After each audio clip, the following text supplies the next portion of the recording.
Patti, hvernig varst þér leikur liðsins í dag? Það var bara, fyrri hálfleikurinn var náttúrulega bara mjög góð og skjóta vel og svona kraftur í okkur og þannig að það var margt mjög jákvætt. Dró aðeins orkunni í seinni hálfleik sem kannski bara eðlilegt en margt jákvætt í þessu leik.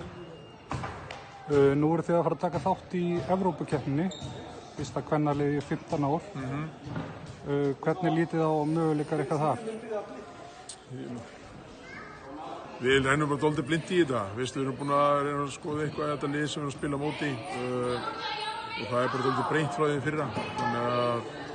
Þannig að við rennum bara dálítið blind í sjóinn. Þannig að þetta var topplið í Portugal og þannig að þetta er pottet gott lið sem við erum að spila á móti. Þannig að það er við erum að nýta þessi leiki vel til að undirbúa hvað við þurfum að vinna í og annað. En annars er bara spenningur hjá öllum í Haukum að taka þátt í þessu verkefni og bara selja sér dýrt, gefa sér allir í verkefnið og svo bara sjá við til hvað gerist. Já. Og hver er stefnan í deildinni í ár? Það hlýtur að vera bara titillinn?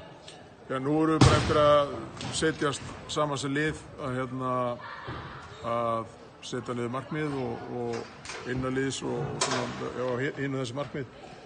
En eins og ég sagði í viðtali áðan, ég er búinn að vera í Haukum í mörg ár og það er sjaldnast að við setjumst niður fyrir mót og ætlum okkur bara að vera í 4. eða 5. sæti, sko. Þannig að það er all metnaður í þessum hóp, þannig að ég trúi ekki öðru en þær vilja vinna einhverja titla.